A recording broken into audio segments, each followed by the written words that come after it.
Welcome to SHOWstudio. It's the first of our roundup panel discussions for the Autumn-Winter 17 shows, and we're going to be talking about New York, the city that always kicks everything off. There's quite a lot of change in New York at the moment for lots of different reasons. Firstly, because there's some new blood in. Obviously, the big one was Raf Simons in at Calvin Klein, but also there's change in terms of the business model. So the fact that you've got big houses like Ralph Lauren, Tommy Hilfiger, and what have you, doing the see now, buy now shebang.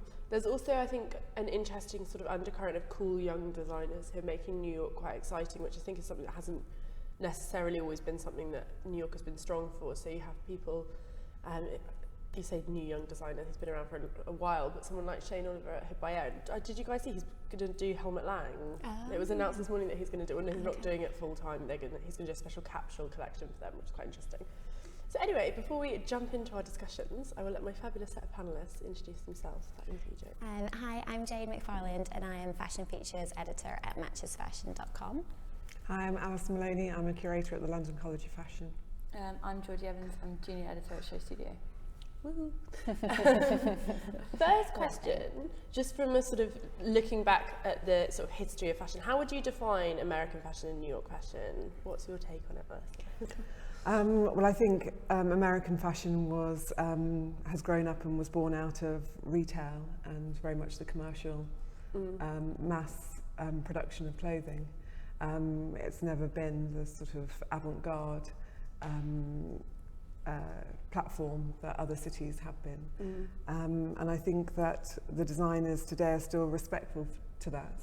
And I don't think that because they're not all necessarily as innovative or the spectacle or the sort of the art-based productions of other cities, that's something that's a negative. I just think that it is very much a business model, and it clearly works. Who were the original pioneers when you talk about sort of, you know, that commercial aspect of American fashion? Who would you see? Is it, you know, your Michael Korses? Who would you see as the kind of...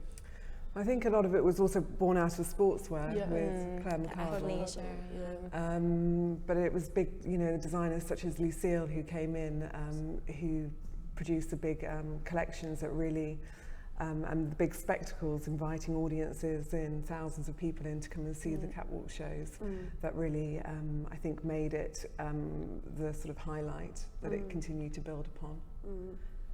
Is that, it's interesting you kind of say it is as it ever was. Would you agree with that? Yeah, I mean, I feel like what definitely New York does really well is that contemporary mid-market. It is definitely that, you know, almost just slightly more casual wear, elements of the streetwear. You know, brands like Tibby, for example, you know, they really hit that kind of niche contemporary market and they do it incredibly well. I think that's something American fashion has definitely owned for a while. For a long time. Yeah. And what do we make of having that shake-up at Calvin Klein? Because Calvin Klein is, you know, ultimate sort of mass brand in many ways, and you think, you know, the underwear, the jeans and what have you, and to have someone who is essentially a very sort of conceptual avant-garde designer in that role is really, really interesting. What does everyone make of that appointment? Are we excited by it? Yeah, I mean, he is conceptual, but he's also, I think, deeply respectful to, nice image, deeply respectful to the houses that he works for and the heritage, and I think technically he is incredibly innovative, and also his knowledge of textiles and really pushing textiles design and technology. I think that's really interesting. What did everyone make of the collection? Did you like it? Yeah, I did like it. Did you go and see it? No, we didn't arrive because he showed actually on the Thursday at Fashion Week. He kind of really kick-started the week's schedule, and we arrived out the day later. But I went to the showroom in New York to kind of see the collection up close, and actually it's so much more overwhelming when you see the piece, because I think maybe a couple of people felt the runway was almost an anticlimax, maybe not quite what they expected. And you know, the tailoring, the kind of coats with the PVC overlay, the level of detail with the feathered dresses, you know, you really see his kind of level of expertise when you can see piece by piece. I loved it. I thought it was really smart. It was very respectful, as you said. He touched on lots of kind of American isms with, you know, there was a lot of kind of references to the American flag, to the kind of workwear, to the denim. What did cowboy boots. Cowboy boots, the Western like varsity jackets. What did you think? Did you I like loved it. So yeah, I went to see it. I went to the show, and the soundtrack was really poignant because they Michelle Gobert played This Is Not America and things like that, and lots of different samples as he always does. The thing that stuck with me the most was I thought there were two items. There's one which is that coat, which is the plastic over the kind of yellow fur, which I just think is so sort of ugly but so beautiful at the same time, in that sense of, I was thinking about that idea of, like putting a plastic sheet over your really expensive sofa, and when you always kind of like what's like protecting something expensive over and your make it very look nice ugly. car. That kind of thing. These housewifey, 50s Americana. Like that kind of messed up thing. I thought, but I love the jeans with the Brooke Shields on the back. It's so really clever. I know, and he's got Luella Bartley in as head of denim, which I think is a really kind of clever that's really move. interesting, definitely. They're definitely bringing a very European sensibility to the house, even by kind of who he's hiring. And when we went into the showroom, everyone was speaking Italian and French and Spanish, and it was like funny. The American salespeople were kind of like, "This is the first time we've ever had so such a like multicultural kind of." But I think that's environment. important because it's such a huge brand, I think, to have lots of different voices. And I think Luella is really interesting because she's got such a British sensibility. It's so important to her design language, but obviously she's used to the kind of American model from Marc by Marc. So, Ju, did you like the show? You were a big Raf Simons fan. I love this. To me, this felt like a perfect hybrid of Raf and Calvin. I know it was quite underwhelming for a lot of people, but like some of the looks are so obviously Raf, and then some of the looks you could have that Calvin Klein slinky. Not slinky because of the plastic, but the shape of the dresses and the skirts feels really Calvin. And I also think it's an interesting time because you remember, it made me think of all the sort of things that Calvin Klein had pioneered. So I thought about, there's obviously so much talk in fashion about sort of androgyny and gender neutrality and what have you. But then you think back to some of those CK1 adverts, and as much as a lot of Calvin Klein's history, you think of kind of these quite sexy sort of like Iron John adverts, but then also there is that real sort of androgyny and interesting heritage to them. And I think there's lots of things to call on in the archives of Calvin Klein that I think he's done really. Yeah, because even with these kind of men's and women's looks, they're almost identical. He's showing the same looks essentially on both the men and women, which I think are really strong. And it's just interesting to have a brand like that sort of return to the sort of fashion conversation because it's always been a brand, but you don't necessarily. I think the ready-to-wear has just felt really removed from everything else that was in the store. But I just think it's interesting as well to have that so many of the designers who are sort of leading fashion come from a menswear background. I don't know why that is. Your J.W. Andersons, your obviously Eddie Slimane not so much at the forefront anymore, but very recently your J.W. Andersons, your Raf Simons. I don't know what that is. Why that's happening so much. I don't know if it's the way they. I don't know. It's weird. It just feels. I don't know. Maybe because menswear, like in general, that kind of menswear as women's wear, androgynous style of dress is just so prevalent at the moment. It's how. We're all in trousers today, shirts, jumpers. I think it is how women are dressing, and there's something about maybe like the tailoring background or the cut. I don't know. That just. It looks cool. It appeals to women. It's kind of how women want to dress. I think so. I do think so. I think menswear is having a bit of a moment at the moment. Yeah. People are really focusing on the menswear shapes for women, sportswear, there's some, particularly last year, so much more hype over menswear brands rather than menswear brands. Yeah. I don't know, maybe. No, I think that's really true. That, like the buzziest brands are at the moment. You see that really when you go to London Fashion Week as opposed to London Collections Men. London Collections Men has a lot more of the kind of hype and buzz, whereas the London Fashion Week, it feels like everyone's a little bit more grown up. What other shows in New York struck our fancy? Marc Jacobs. Should we talk about Marc Jacobs? We're going from day one to day 7, skipping out everything in between. Sorry. No, that's good. That's good. You loved it. No, but I do think it was really amazing, and it goes back to a lot of the sort of heritage stuff that we were talking about in terms of what New York does well, like all these separates and. Yeah, the streetwear, because this was inspired by the hip hop evolution. And also his time at art school in New York, and I really love it. I thought it was really great, and it was very clever. Like you can't really see it so much in the pictures, but the way that the models all walked into the street and then kind of sat in the street while the guests came out. I can't work out what it is about Marc Jacobs that makes him such a sort of. I find his references and the way he pulls things really interesting. I think because he chops and changes so much. Yeah, it's it's not predictable at all what he's going to come out with every season. No, not at all.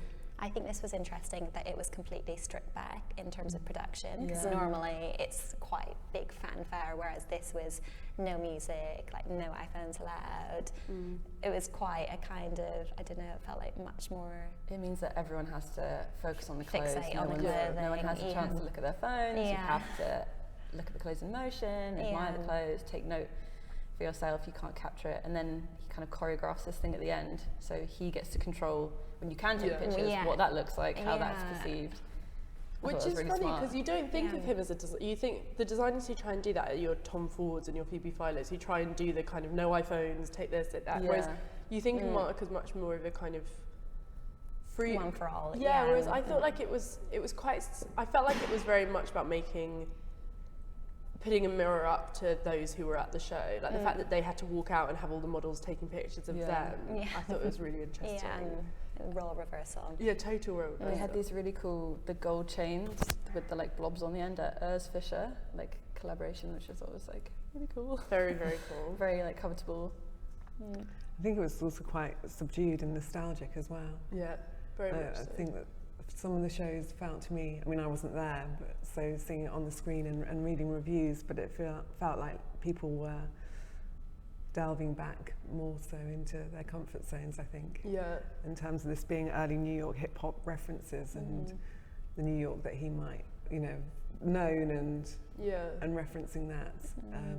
No, that's a really interesting point. I think there is a lot of that going on. Like when Raf did his own collection, this is menswear, not women's, obviously, under his own label, he talked about sort of his idea of America when he was a boy, because obviously he'd moved to New York to take this Calvin job, so he was kind of designing his Raf collection while in New York. And then if you think the climate of America at the moment is not, exciting, you're not really going to be drawing on that. And I think people are concerned, and you saw that through a lot of the shows.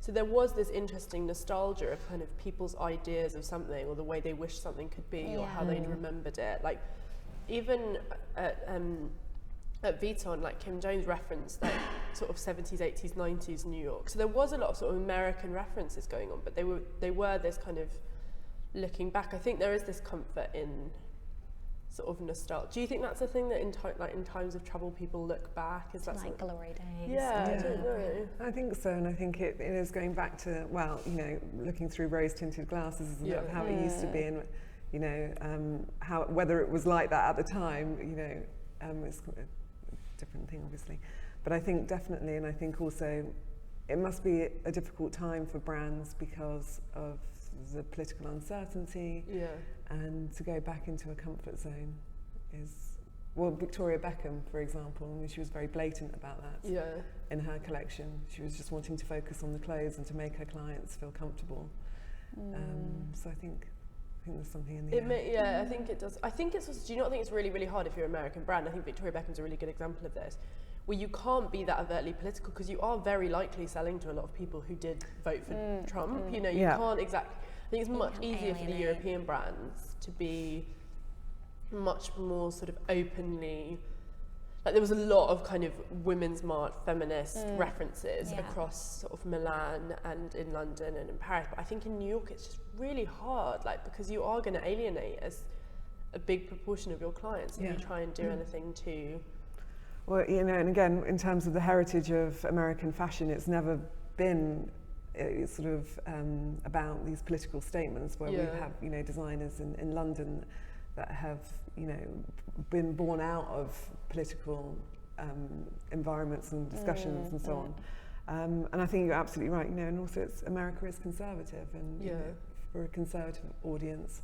And I think it's very telling that a lot of the brands aren't openly saying who they're dressing in terms of the president and his family, and sort of quietly not saying anything. Well, Mark was one of the only ones, like him and Tom Ford, with some of the few ones that came out and said, I will not dress Madam Trump. And then I was kind of expecting him to do something more political, which is why I kind of loved that he did something so stripped back and about the clothes, because it would have been very easy to do a sort of really riotous, and it felt actually like it had more punch, because I did find there was even though it was kind of very fun and nostalgic, I found it quite melancholy to watch, like the way it was this very, very, very long runway, and then the model's just walking down it, it's silent. I thought there was something kind of quite sad about it, which I found much more punchy than if he'd done a sort of, you know, sort of rousing statement, more gimmicky, sort of aggressive collection. But I guess it comes back to the thing of, does fashion always need to be sort of political or intellectual? And, you know, is it the place? Yeah. Which I think, you know, that it's easy to be really cynical about that as well. Like, I don't know, I think, I'm never sure what I think about that. I kind of admire the honesty of some of the New York designers in some ways. Like, do you think all fashion is political? What's your take on it? No, not at all, and I don't think it should be. But you know, obviously, given the platform and the attention it has, it is the audience. Yeah, exactly. It's an opportunity. Exactly. But I think, you know, as I say, it's about a business at the end of the day, and it is about the clothes and selling to your clients. And I think that the designers have to be careful about how they put that message out. Yeah. And I guess being sort of aware of not alienating people and not being even more divisive.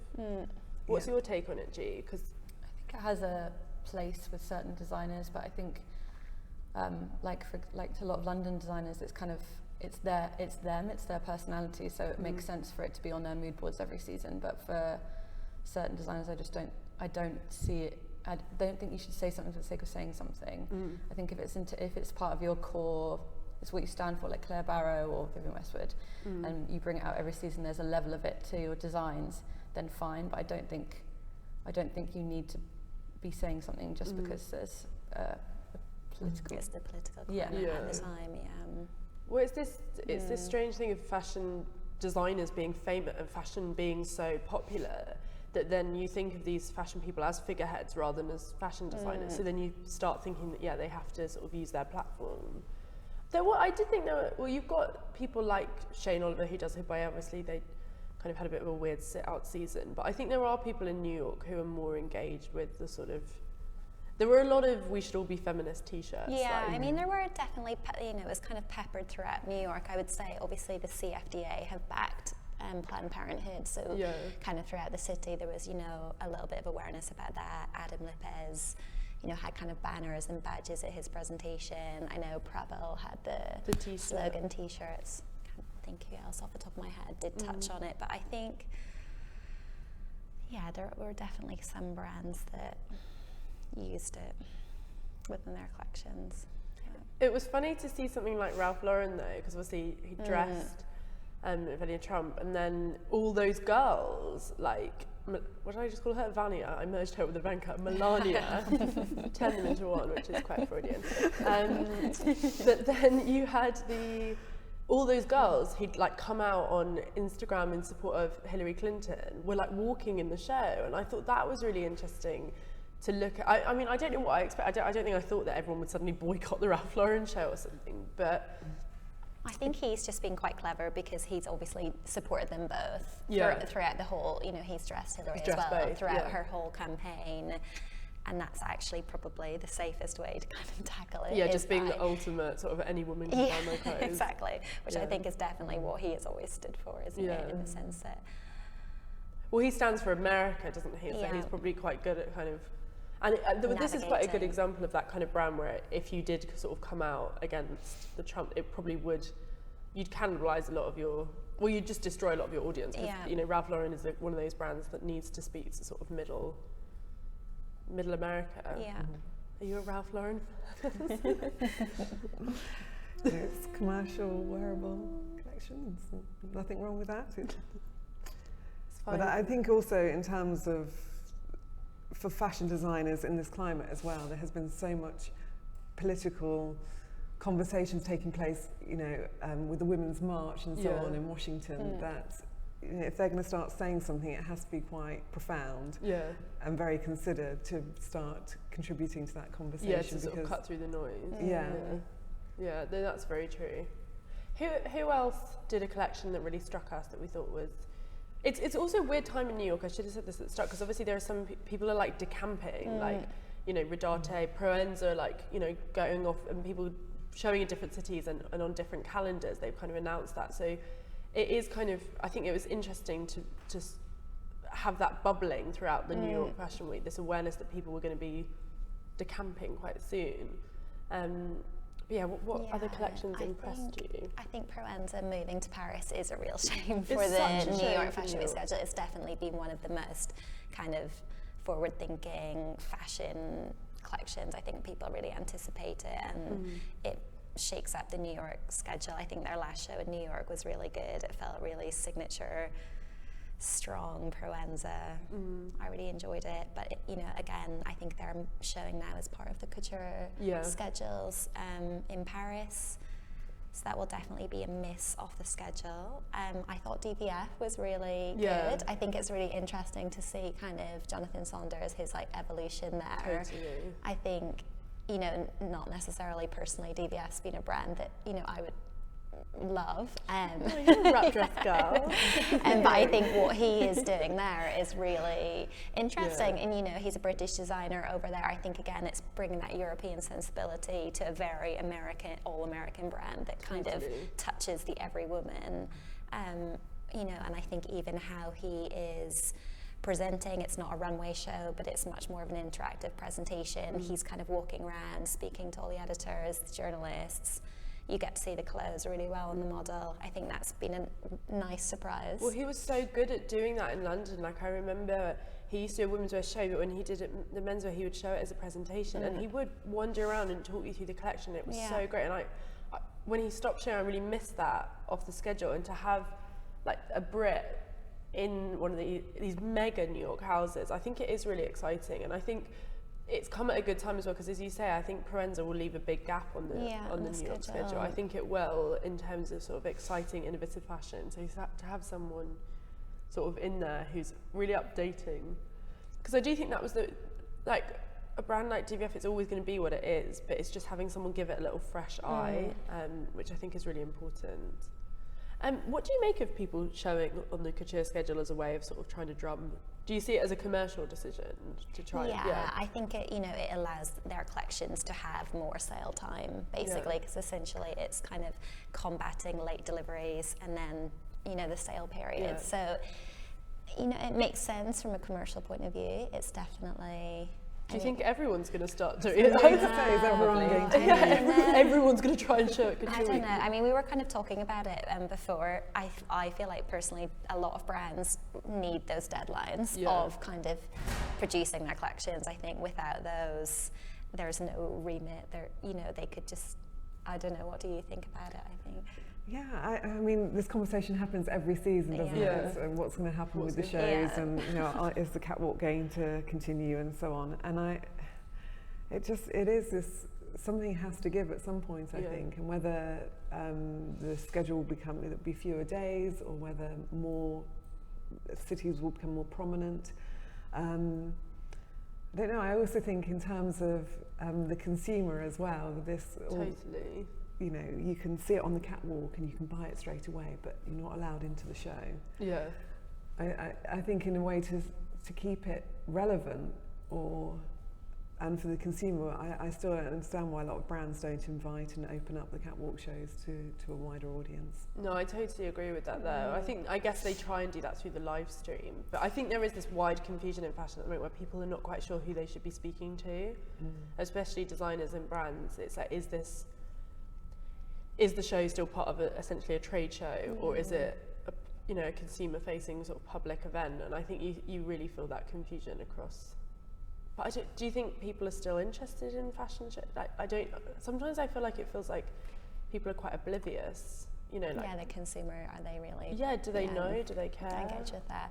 I think for brands, it's really nice and important for them to be able to showcase their collection in that manner. I think. There is something to be said for seeing a runway show beautifully styled, where you really see a designer's kind of how they sort of visualize the collection being worn on an amazing, cast of models. I think for brands, it's important. And it clearly works, otherwise they wouldn't keep doing it. Well, you don't know, but I think fashion is meant to be the most innovative industry. It's so conservative. I do think everyone I don't know, people just do it because it's what you're meant to do. And coming off a schedule kind of makes people think, can they not afford it anymore? Or exactly. You know, are sales really bad? Why are they taking themselves off the schedule? Generally doing something radical. In terms of, you know, as a business model, not that I come from a business background at all, but I'll try and articulate this. You know, there has to be some kind of machine, doesn't there, and mechanism for everyone. Yeah. From, you know, right down to the shop floor through to the factories that are producing. So, you know, to get rid of catwalks altogether and not to have, you know, everyone needs a deadline, as we were discussing earlier, in terms of, right, this is the time that we're going to show this is when we're going to buy the fabrics in, you know. We see the catwalk show, but you don't see all the back going and buying the textiles, liaising with the mills, you know, the production deadlines. I think it's just hard with those deadlines because it's sort of those big main shows, you know, that we've just sat through and are talking about. Really, they're not. They've lost their position as the sort of the big selling collection. You know, the big selling collection is, you know, the pre-collection. So there is all that strange sort of. You're never quite sure who's working to what schedule, basically. Like a really big brand is probably selling 80% of their stuff through their you know, so it's that weird. Yeah. I do wonder if there should be more flexibility of, you know, some designers only present one collection a year if they're a very small sort of brand focusing on handmade technique or something. But I agree with you, there needs to be some form of sort of structure and order. I'm just not sure that currently at the moment Well, I think the problem is as well, if some brands start showing in January, then it just means that the rest of the industry is basically traveling all year round. Yeah, no, totally. You know, I think you're kind of banking on models and, you know, editors and everybody else schedule has to kind of adapt to that as well, which could leave it feeling fairly relentless. I think it already. I think it's like feels like it's always Fashion Week, doesn't it? You know, it's like. That's even what my friends who don't work in fashion say. They'll be like, "Oh God, it seems like it's Fashion Week every week." Yeah, it's like it doesn't feel like an exciting. So no, and I do think that sometimes when brands do a more interesting, sort of slightly strange style of presentation, something that's a bit different, that often cuts through the noise more. You know, when people do like a really interesting installation or an exhibition or something. Was it Zach who had photographs? Zach Posner. Yeah. He photographed his collection in his father's studio, his artist studio. I didn't know that. Is that right? No, it could very possibly be right. I just looked at the pictures. I didn't go to that person. Shall we? There's a few other people that I think it could be interesting to talk about. What did everyone make of? Oh, that does actually look very nice. Yeah, I didn't know that was his father's studio. That's so. I think it was photographs in his father's studio and also in his family home, and then they were shown as an installation within his former studio space. That's really nice. When I was looking at this and thinking about also Marc Jacobs as well, that whole kind of nostalgia, going back to your comfort zone. Yeah. And family background. Yeah. I do think there is just trying to sort of suggest a sort of level of authenticity, I think is really important to what people are doing. Like, you know, not trying to cut through that sense of just being another brand. Like, I think different. But it is. I think that is really hard. What did everyone make of Alexander Wang? We Wang fans, June? Over to you guys. I think it was fine. It's just, it's very Wang. It's not much change. It's kind of this bit harsh, but the same every year. Yeah. Well, it's also that interesting thing though, where do you not think he seems, if you think how long he's been designing, it's kind of a similar amount of time as someone like a Christopher Kane, but he just seems like so commercial. I guess it's because New York designers are really good at doing a bag, like a hit bag. It's bread and butter and accessories, Yeah. I think it's also interesting, like, he has less people to bounce off now, because obviously Anthony Vaccarelli like shut down his own label to go to Saint Laurent. So just that kind of young, sexy New York thing, it feels like there's less of a conversation sort of going on within that. Doesn't feel like there's any progression. No. I mean, does he have to progress, I suppose, if he's commercial and doing well and fine? But I think it is that bouncing of ideas just happens less in New York. What did we make of Oscar de la Renta? Because what do you think of the guys that do Mons? I think at Mons what they do is great. I think they really kind of have, you know, that brand has got loads of traction, you know, kind of certainly within the fashion industry. I think they're delivering kind of exactly what that contemporary mid-market we sort of talked about, like what kind of women want to wear now, what more women can afford. It kind of hits that good price point. I think their appointment at Oscar was interesting. I don't know if you were at the show, but how they kind of showed it was they showed Mons, and then on the same catwalk, kind of 10 seconds later, they showed the Oscar collection. Kind of came out straight away, and I actually don't know if that worked. I think a brand like Oscar de la Renta has such kind of a big heritage, such a kind of Oscar client. Like there's such different brands, they don't sit anywhere near each other in terms of the market, and I think maybe showing them directly after each other kind of watered down the message of Oscar, to be honest. I mean, you can't really see it when you look at it from the pictures, but when you just see them straight after the other. Yeah, I'm surprised that they did that. It's such a strange thing to do, I think. You know, and because we're with such big brands, it's like the model for Fashionista in terms of showing these emerging designers together. It was born out of, you know, wanting to get journalists to come and see these emerging designers, and the theory that if you have 3 showing, then it's more likely that you're going to get everyone there. But for such big brands to do. Well, I just think Oscar's such American history and heritage. Exactly. You feel like you should go somewhere special for it. Do you know what I mean? Like it's very. I think it's a really tough time for sort of Oscar de la Renta, because I think people were really surprised when Peter Copping left, and I think it all feels like a little bit uncomfortable, that sort of brand at the moment. But I do think what they do at Mons is really interesting. It is, but it goes back to what we were saying, which is the problem is like ways of presenting and modes of presentation, and you know how you're doing your catwalk show. I think it's really, really tricky because it's also time. They're probably exhausted. No, and I do come. It's also that budget thing as well. Like we were talking about the expense of kind of hosting these runways, and it made sense, but why logistically, but then it just didn't work, which was a real shame, because actually both collections viewed completely independently would have probably had a stronger reaction. I think it was kind of the same thing. So Kenzo, when they did their men's and women's collection together, it wasn't in New York, but they did it sort of like that. Like the men's came out and then the women's came out, and it was just really weird. It felt you got such a sense that it was so anticlimactic, because it kind of finished, and then you were like, oh, and here's another one, and it really emphasised that kind of. There is something about the energy of a show that you go and it starts and it finishes and you leave, and when that energy is interrupted. Yeah, and also you're kind of bouncing off other people's reactions and like the atmosphere kind of as the finale comes, and to not be able to kind of gauge people's reaction and have that moment directly after a show, I think can be quite totally. It's like you clap and then you start again. I know. Well, no one even clapped in between the two. It was really weird. Yeah. That is so awkward. Yeah, it did feel. It was strange. That is very. Seems a bit functional. Yeah. Well, that's exactly aspiration times. Yeah. Yeah. Well, it feels like a fashionista type thing to do. It sucks all of that. It just feels really cynical as well. It feels like they just. Because I have been increasingly aware of that at fashion shows, where sometimes you feel like it's not for you at all, and it doesn't really matter if you're there. You're there because they want to get a catwalk image of that look. So when their shopper comes in, they can hold up their phone and say, I want to buy this dress, I saw it on the runway. And I guess being presented fashion in that sense, where it's not even its own show, you kind of get a bit sucked into.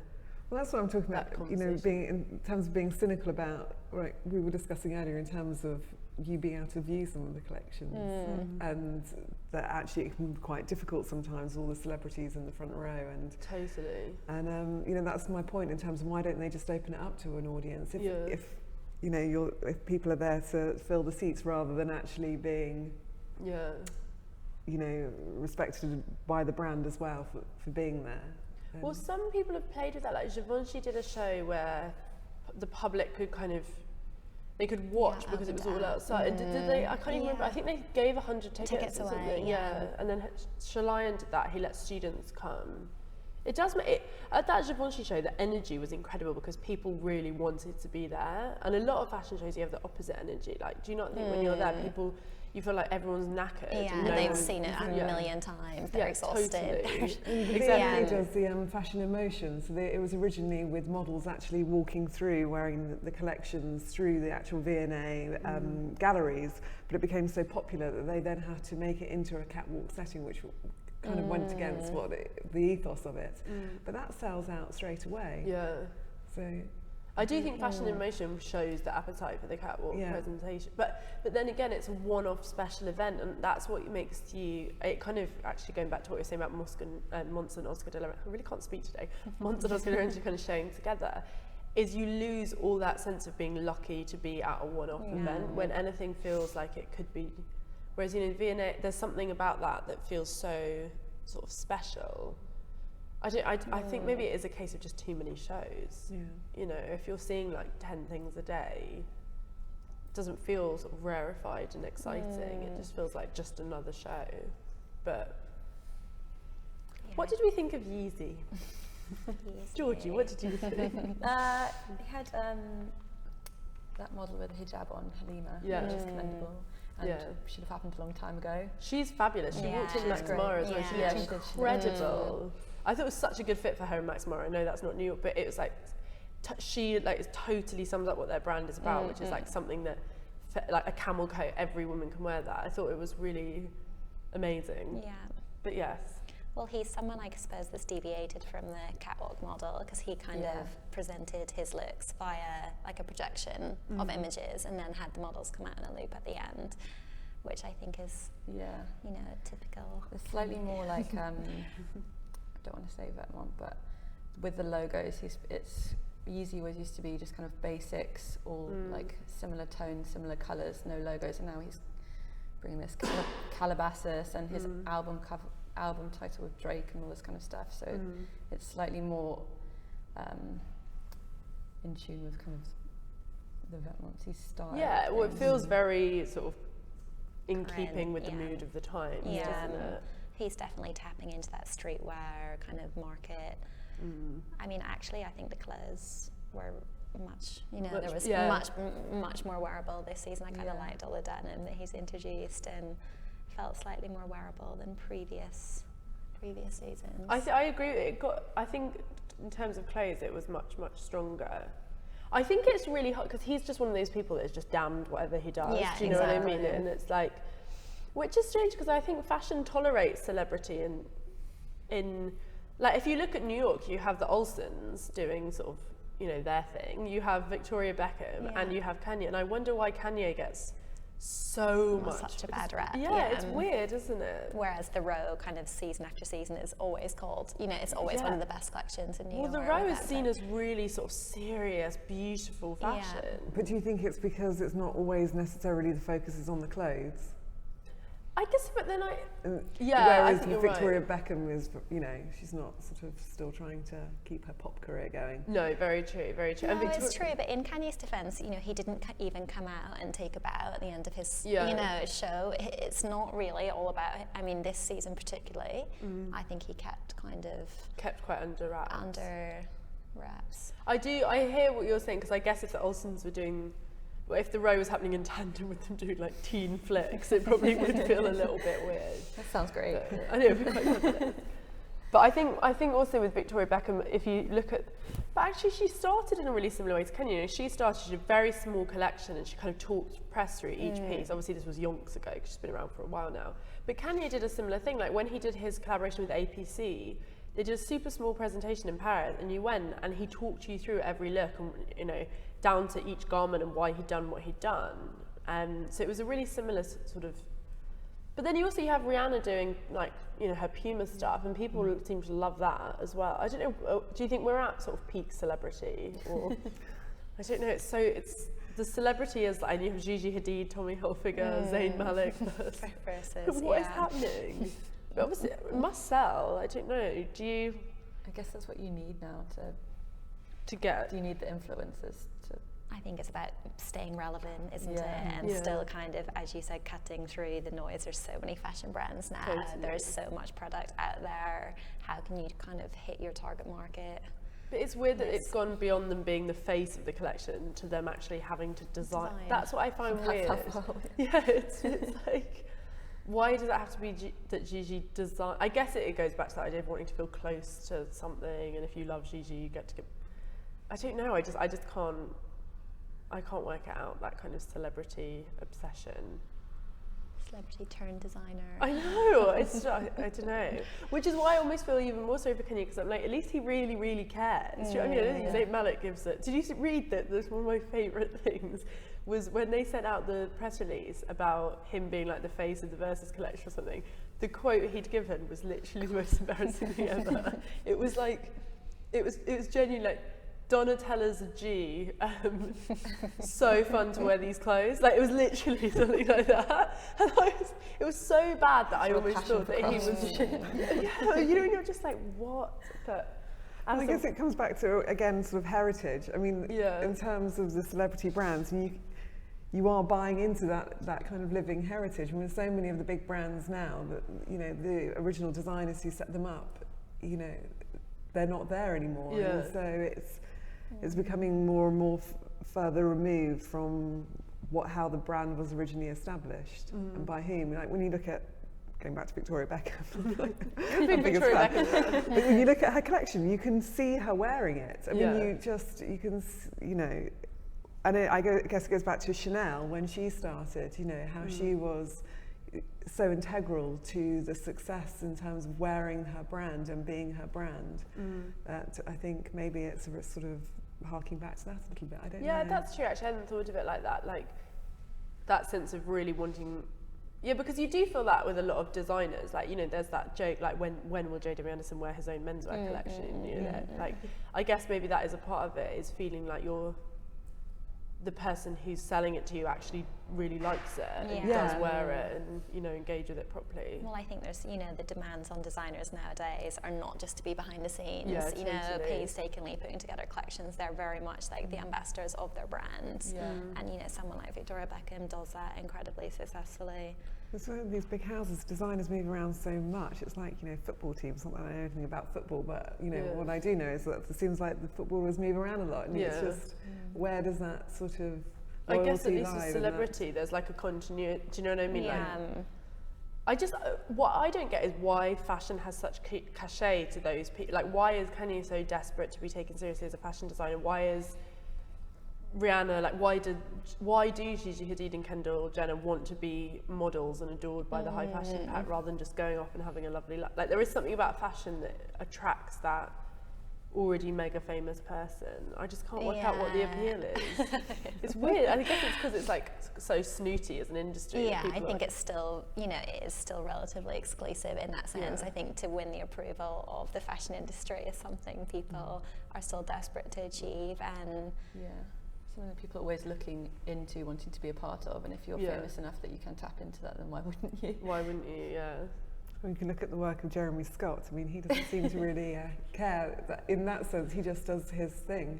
Are you a Jeremy Scott fan? In the fact that he does his thing and he isn't worried about being taken seriously or intellectually or kind of, Well, they're saying that this was like one of the more serious collections of Jeremy Scott. But he used to be quite a political, like, if you look at some of the really early collections, like when he did the all-white collection and when he did the gold collection, you know, where he made one of the models' heels shorter than the other, so they would like limp down the runway because he wanted them to look, he read that, I think it was that Marilyn Monroe had done that or something. So he used to be quite sort of punchy, but now it's gone very pop, but maybe he sees sort of pop culture as a way of... Apparently this was like idols, so like Michael Jackson, Jesus, Virgin Mary, but then it was like, don't put your idols on a pedestal, i.e. don't make them the president of the United States of America. I see.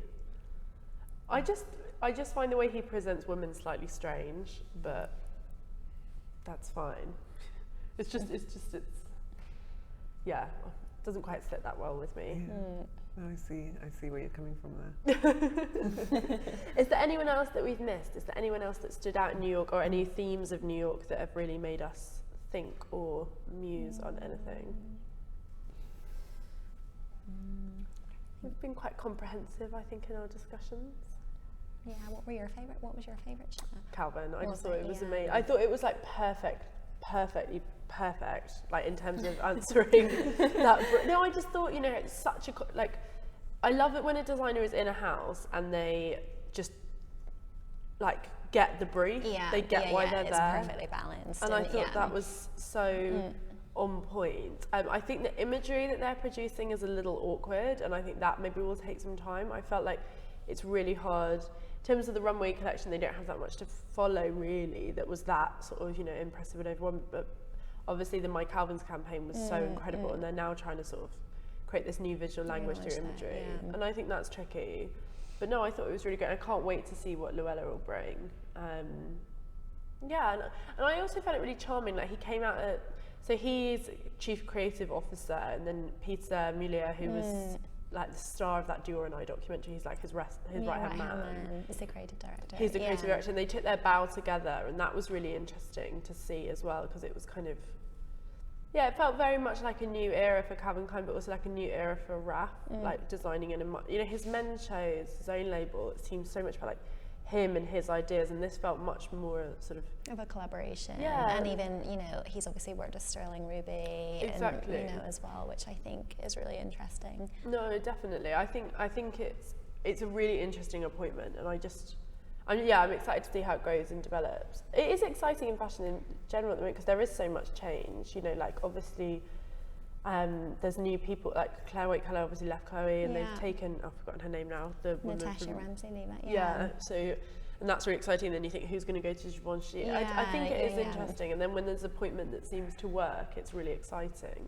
So yeah, I don't know, New York wasn't so dull this season, I didn't think. You know, sometimes it can feel a little bit flat, and you kind of feel like you're just hanging on in there for Marc Jacobs, whereas this season was a little bit more like... No, I think, yeah, as you said, there's definitely young blood coming through. Obviously, C's Marjan is C's kind of, Marjan's amazing. you know, is a kind of new brand that lots of people are talking about. Again, he's like another European in New York. Interestingly, he worked at Dries Van Noten and is now launched his kind of own label, and that's definitely really one to watch in New York. Yeah.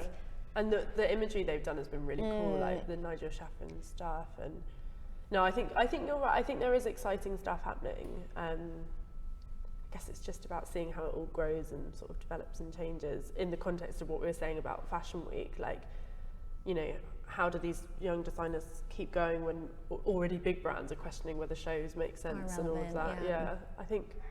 Yeah. Times are changing. What should we give everyone, all the designers, a round of applause for giving us indeed.